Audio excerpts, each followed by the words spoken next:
नमस्कार दोस्तों, तो आज हम लोग पढ़ रहे हैं हिंदी का बहुत ही प्यारा टॉपिक जो कि है सर्वनाम। पिछली कक्षा में हम लोग संज्ञा को बहुत ही सरल तरीके से खत्म कर दिए हैं, उसी प्रकार इस क्लास में हम लोग सर्वनाम को बहुत ही आसानी से खत्म करने वाले हैं। तो आइए हम लोग बिना देर किए शुरू करते हैं सर्वनाम। इस क्लास को करने के बाद सर्वनाम से आने वाला एक भी क्वेश्चन आपके एग्जाम में बाहर से नहीं आएगा, मतलब एक भी क्वेश्चन नहीं छूटेगा। तो आइए शुरू करते हैं सर्वनाम।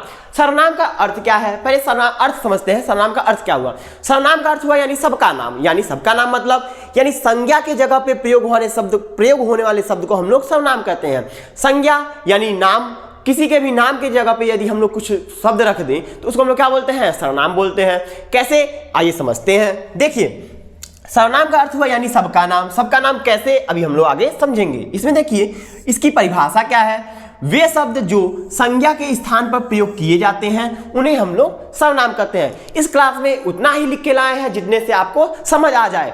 फालतू का इधर उधर का नहीं लिखे हैं, बस वही पॉइंट लिखे हैं जिससे कि आपको याद होते रहे और एक भी क्वेश्चन बाहर ना जाए। देखिए, सर्वनाम की परिभाषा क्या हुआ? परिभाषा है वे शब्द जो संज्ञा के स्थान पर प्रयोग किए जाते हैं उन्हें हम लोग सर्वनाम कहते हैं। संज्ञा, पिछली कक्षा में हम लोग संज्ञा को बहुत ही सरल तरीके से खत्म किए हैं, पर यहाँ पे बता देते हैं। संज्ञा किसी भी व्यक्ति, वस्तु, स्थान अथवा भाव के नाम को हम लोग संज्ञा बोलते हैं। यानी किसी के भी नाम को हम लोग क्या बोलेंगे? संज्ञा। कोई भी यदि वस्तु दिख रहा है और उसका नाम है तो उसको हम लोग क्या बोलेंगे? संज्ञा। तो यानी संज्ञा के जगह पे जो शब्द प्रयोग होते हैं उसको हम लोग क्या बोलते हैं? सर्वनाम बोलते हैं। इसमें आगे देखते हैं, सर्वनाम शब्द संज्ञा शब्दों की पुनरावृत्ति को रोकते हैं। यानी संज्ञा शब्द कई बार प्रयोग हो रहा है, उसको रोकने के लिए हम लोग किसका प्रयोग करते हैं? सर्वनाम का। यानी संज्ञा शब्दों की पुनरावृत्ति, यानी बार बार संज्ञा शब्द आ रहे हैं तो उसको रोकने के लिए हम लोग सर्वनाम का प्रयोग करते हैं। कैसे, यहां पे देखिए, उदाहरण में देखते हैं। राम अच्छा छात्र है, राम प्रतिदिन स्कूल जाता है, राम स्कूल में पढ़ता है, राम घर जाता है। यहाँ पे बोले हैं संज्ञा जो है वो नाम होता है। किसी भी नाम को हम लोग क्या बोलते हैं? संज्ञा बोलते हैं। यहाँ पे राम जो है वो क्या है? राम जो है वो संज्ञा है। यहाँ पे राम क्या है? संज्ञा है। यानी संज्ञा शब्द बार बार आते तो हमको जो पढ़ने में भी उचित नहीं लगता है, इसलिए उसको हटाने के लिए हम लोग सर्वनाम का प्रयोग वहां पे करते हैं। जैसे यहाँ पे अगर एक बार प्रयोग हुआ राम अच्छा छात्र है, यहां तक तो समझ में आ रहा है। फिर से राम प्रतिदिन स्कूल आता है।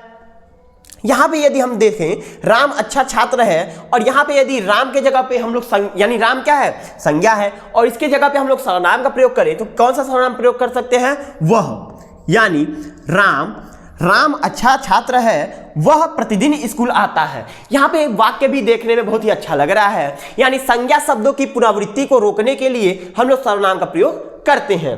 इसमें देखिए, मूल सर्वनाम शब्दों की कुल संख्या 11 है। यानी मूल सर्वनाम शब्दों की कुल संख्या कितनी है? 11 है। यानी टोटल कितने सर्वनामिक शब्द होते हैं? 11 सर्वनामिक शब्द होते हैं। इस क्लास से बाहर एक भी क्वेश्चन आपके एग्जाम में बाहर नहीं जाएगा। तो आइए देखते हैं।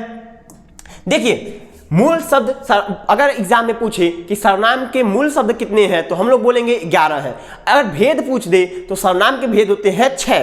कौन कौन से होते हैं? इसमें देखिए, पहला है निश्चयवाचक सर्वनाम, दूसरा है अनिश्चयवाचक सर्वनाम, तीसरा है संबंधवाचक, चौथा है प्रश्नवाचक, निजवाचक सर्वनाम और पुरुषवाचक सर्वनाम। इसको बहुत ही अच्छे ट्रिक के जरिए हम लोग पढ़ने वाले हैं कि एक भी मतलब ये जो 6 सर्वनाम है, इससे यदि क्वेश्चन आता है तो हम लोग कैसे पहचानेंगे कि ये निश्चयवाचक सर्वनाम का उदाहरण है, ये अनिश्चयवाचक सर्वनाम का उदाहरण है, ये संबंधवाचक सर्वनाम का उदाहरण है। इसको बहुत ही आसानी से और बहुत आसान ट्रिक के जरिए हम लोग इस क्लास में पढ़ने वाले हैं। तो वीडियो में लगातार बने रहे और वीडियो अच्छी लगे तो लाइक जरूर करें। आइए देखते हैं, पहले देखते हैं हम लोग निश्चयवाचक सर्वनाम। यानी निश्चयवाचक सर्वनाम क्या होते हैं और उनका उदाहरण कैसे देते हैं, उनकी परिभाषा क्या होती है, हम लोग इसमें देखते हैं। इसमें देखिए, इसमें है निश्चयवाचक सर्वनाम। इसका परिभाषा क्या हुआ? यह किसी निश्चित व्यक्ति, वस्तु का बोध कराता है। यानी जो चीज निश्चित रहती है, यानी निश्चित रहता है मतलब है वहां पे, हमको पता है कि हाँ वहां पे मौजूद है, इसके लिए हम लोग किसका प्रयोग करते हैं? निश्चयवाचक सर्वनाम का प्रयोग करते हैं। जैसे कि यहां पे देखिए, यह किसी निश्चित व्यक्ति, वस्तु का बोध कराता है। उदाहरण में देखते हैं, यह मेरा घर है, यह मेरा घर है। निश्चय है कि नहीं? दूसरे को घर पे जाके आप इतने कॉन्फिडेंस के साथ बोलेंगे नहीं कि यह मेरा घर है, नहीं, अनिश्चय है।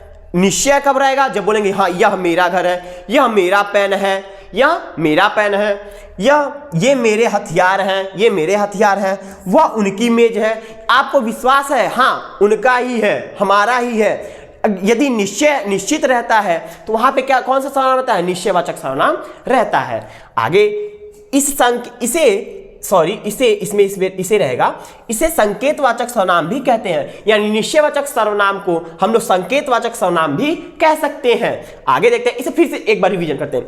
निश्चयवाचक सर्वनाम में यह किसी निश्चित व्यक्ति वस्तु को दर्शाएगा, जैसे यह मेरा घर है, ये मेरे हथियार हैं, वह उनकी मेज है, यह उनका चेयर है, यह उनका स्कूल है, यह वह जैसे मतलब उसमें हो जाएगा कि वह उनका बाइक है। ऐसे अगर आएगा तो वो किस में आ जाएगा? निश्चयवाचक सर्वनाम के अंतर्गत आएगा, यानी निश्चित रहेगा।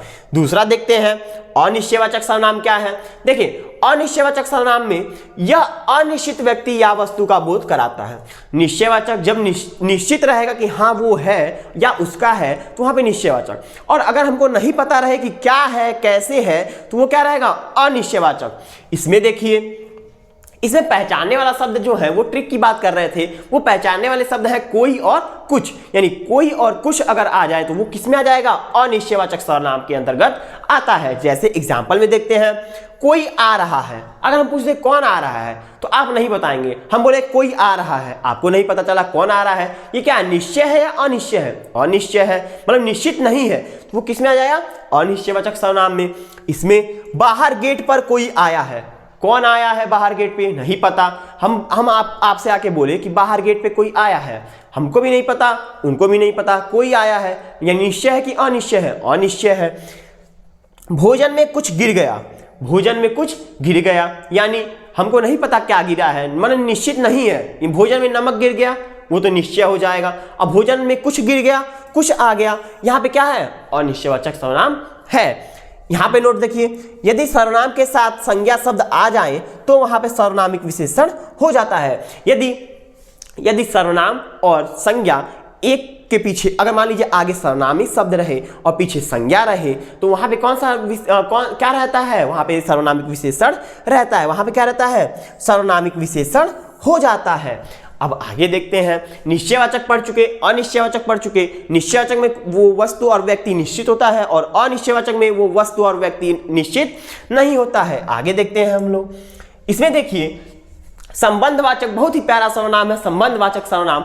इसमें देखिए इसकी परिभाषा क्या है? वे सर्वनाम जो उपवाक्यों को जोड़ते हैं, यानी उपवाक्य मतलब पूरा वाक्य नहीं रहेगा, एक वाक्य रहेगा फिर एक वाक्य रहेगा, उन दोनों को जोड़ने के लिए हम संबंधवाचक सर्वनाम का प्रयोग करते हैं। जैसे यहां पे देखिए, जैसे भी वो है संबंधवाचक का ही ट्रिक्स के जरिए हम लोग पहचान है कि मतलब संबंधवाचक का क्या है? जैसे और वैसे, जैसे वैसे, जिसकी उसकी, जैसा वैसा, यानी इसे बोल सकते हैं जैसा करोगे वैसा भरोगे, जिसकी लाठी उसकी भैंस, ठीक ना, जो सोएगा वो खोएगा, ठीक है, जो जागेगा वो पाएगा, ऐसे करके हम लोग बोलते हैं। इसमें यानी एक शब्द दूसरे शब्द से क्या रहता है? ताल्लुकात रहता है, यानी एक दो उपवाक्यों को जोड़ने के लिए जिस शब्द का प्रयोग करते हैं वो किस में आ जाएगा? संबंधवाचक सर्वनाम के अंतर्गत आता है। यानी अगर बोल दे जिसकी लाठी, क्या ये पूरा वाक्य है? नहीं, पूरा वाक्य करने के लिए उसकी भैंस, ऐसे बोलते हैं ना, जिसकी लाठी उसकी भैंस, यानी एक शब्द उपवाक्य को जोड़ने के लिए दूसरे उपवाक्य में उसकी हम लोग उसकी का प्रयोग कर रहे हैं, जिसकी और उसकी, ये क्या हो गया? ये संबंधवाचक सर्वनाम का उदाहरण है। आगे देखिए, जैसा देश वैसा भेष, जैसा और वैसा क्या है? संबंधवाचक सर्वनाम के अंतर्गत आ जाएगा। आगे देखिए, आशा करते हैं ये भी बहुत अच्छे से समझ में आ गया होगा। अब आगे देखते हैं हम लोग इसमें प्रश्नवाचक सर्वनाम। प्रश्नवाचक सर्वनाम संबंधवाचक के जैसे ही बहुत ही सरल है। देखिए पहले निश्चयवाचक, अनिश्चयवाचक, निश्चित रहेगा तो निश्चयवाचक और निश्चित नहीं है तो अनिश्चयवाचक। जैसा तैसा, जो सो या फिर जिसकी उसकी, वो रहेगा तो वो संबंधवाचक। और यहाँ पे देखिए प्रश्नवाचक सर्वनाम, इसमें देखते हैं इसका परिभाषा, वह सर्वनाम जो प्रश्न करने सॉरी ये दो बार लिख दिया है, वह सर्वनाम जो प्रश्न करने में प्रयुक्त किए जाते हैं उन्हें हम लोग प्रश्नवाचक सर्वनाम कहते हैं। जैसे यह किसकी पुस्तक है?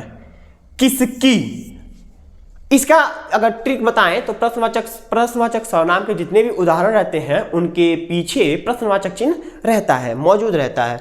यहाँ पे देखिए ये प्रश्नवाचक चिन्ह है, यहाँ पे प्रश्नवाचक चिन्ह है और यहाँ पे भी प्रश्नवाचक चिन्ह है, यानी इसमें प्रश्न पूछा जाता है। जैसे यह किसकी पुस्तक है, किसकी क्या है, ये प्रश्नवाचक सर्वनाम का ही वो है, पहचान है। दूध में क्या गिर गया, क्या ये क्या अनिश्चयवाचक में आएगा क्या? नहीं, अनिश्चयवाचक में तो कुछ और कोई आएगा, लेकिन यहाँ पे क्या है, दूध में क्या गिर गया, दूध में क्या गिर गया, हम प्रश्न पूछ रहे हैं ना, तो ये किसमें आ जाएगा, प्रश्नवाचक सर्वनाम के अंतर्गत आ जाएगा। इसमें देखिए यह किसकी कलम है, यह किसकी कलम है, निश्चय है क्या? नहीं, अगर निश्चयवाचक में बोले तो यह मेरी कलम है या यह आपकी कलम है, ये तो निश्चयवाचक में आ जाएगा। अगर पूछे इसी को कि यह किसकी कलम है, हम प्रश्न पूछ रहे हैं आपसे, तो ये किस में आ जाएगा, प्रश्नवाचक सर्वनाम के अंतर्गत आ जाएगा। आगे देखिए यह किसकी कलम है, ये तो बता चुके हैं। तो आगे देखते हैं, इसमें देखिए निजवाचक सर्वनाम। निजवाचक सर्वनाम भी बहुत ही सरल है। जैसे प्रश्नवाचक सर्वनाम में प्रश्नवाचक चिन्ह आ रहा था, संबंधवाचक में जैसा वैसा, जिसका उसका, जो सो आया है, वैसे ही निजवाचक सर्वनाम का जो अगर बोले ट्रिक बताए तो इसमें आता है, इसमें स्वयं, खुद और स्वतः, यानी अपने आप से यदि हो रहा है या अपना आ गया, वहां पे क्या करेंगे, निजवाचक सर्वनाम पे टिक लगा देंगे तो हमारा आंसर सही रहेगा। जैसे इसकी परिभाषा देखते हैं, वे सर्वनाम जो स्वयं, खुद, स्वतः, अपने आप का बोध कराए उन्हें हम लोग निजवाचक सर्वनाम कहते हैं। जैसे मैं खुद पोछा लगाऊंगा, इसमें किसका बात कर रहा है, दूसरे को बोलेगा नहीं, अपने आप को बोल रहा है, तो यहाँ पे खुद क्या है, खुद जो है निजवाचक सर्वनाम का उदाहरण है। आगे मैं स्वयं खाना बनाऊंगा, इसमें स्वयं क्या है, स्वयं जो है वो निजवाचक सर्वनाम का, निज मीन्स अपना, निजी बोलते हैं ना, निजी, ये निजी घर है, ये निजी गाड़ी है, मतलब दूसरे का तो बोलते हैं निजी, निजी मीन्स अपना, यानी अपने आप का बोध जहां पे कराता है वो निजवाचक सर्वनाम के अंतर्गत आता है। जैसे मैं स्वयं खाना बनाऊंगा, स्वयं क्या है, निजवाचक सर्वनाम के अंतर्गत आ जाएगा। मैं स्वतः, एक होता है स्वतः मीन्स भी खुद से, स्वतः दिल्ली जाऊंगी, मैं स्वतः दिल्ली जाऊंगी, इसमें भी खुद का, अपने आप का बोध कराया, तो ये भी किसमें आ जाए, निजवाचक सर्वनाम। यानी जहां पे अपने आप का बोध होता है, यानी स्वयं से कुछ जो कार्य करते हैं या करवाते हैं, वो क्या रहता है, निजवाचक सर्वनाम के अंतर्गत आता है। अब देखते हैं पुरुषवाचक सर्वनाम। इसमें देखिए पुरुषवाचक सर्वनाम, जो देखिए अगर कोई पूछे कि सर्वनाम के कितने भेद हैं, तो हम लोग बताएंगे सर्वनाम के 6 भेद हैं। अगर कोई पूछे कि सर्वनामिक शब्द कितने हैं, तो सर्वनामिक शब्द कितने हैं, 11 हैं, सर्वनामिक शब्द 11 हैं। अगर कोई पूछे कि पुरुषवाचक सर्वनाम के कितने भेद हैं, तो बताएंगे पुरुषवाचक सर्वनाम के 3 भेद हैं। कौन से, उत्तम, मध्यम और अन्य। अब बताइए उत्तम किसके लिए, आप अपने लिए माने खुद के लिए जितने भी शब्द प्रयोग करते हैं वो आ जाएगा उत्तम में। जैसे मैं, मुझे, मेरा, मुझको, हम अपने लिए यही करेंगे, ये मेरा पेन, मेरा घर, मुझे चाहिए, ऐसे प्रयोग करेंगे। तो उत्तम में क्या आएगा, मैं, मुझे, मैं, मुझे, मुझको, ठीक है। और मध्यम में मैं उत्तम और मेरे पास कोई खड़ा है वो क्या है, मध्यम। हम इनसे बात करने के लिए क्या बोलेंगे, मान लीजिए ये पेन कोई पुरुष है, हम क्या बोलेंगे, तू, तेरा, तुझे, तुझको, यानी ये सब शब्द आते हैं तो ये किसमें आ जाएगा, मध्यम में।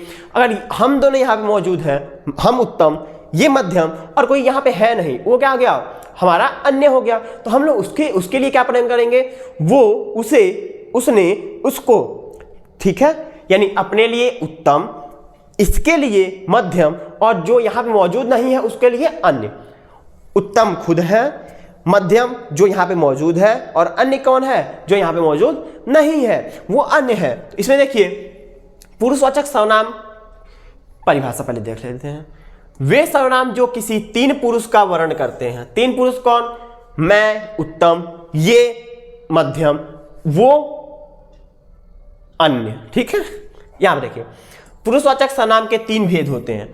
जैसे उत्तम पुरुषवाचक सर्वनाम, मध्यम पुरुषवाचक सर्वनाम और अन्य पुरुषवाचक। उत्तम में अपने लिए आप जो जो शब्द प्रयोग करते हैं वो किस में आ जाएगा, उत्तम में। मध्यम में आपके पास कोई व्यक्ति बैठा है तो उसके लिए जो शब्द आप प्रयोग करते हैं वो किस में आ जाएगा, मध्यम में। अन्य क्या है, जो यहाँ अपने लिए नहीं, उसके लिए नहीं, जो यहाँ मौजूद नहीं उसके लिए बोलते हैं, वो किस में आ जाएगा, अन्य। इसका उदाहरण देखते हैं, मेरा, मुझे, मुझसे, हमारा आदि। ये किस में आ गया? उत्तम पुरुषवाचक में।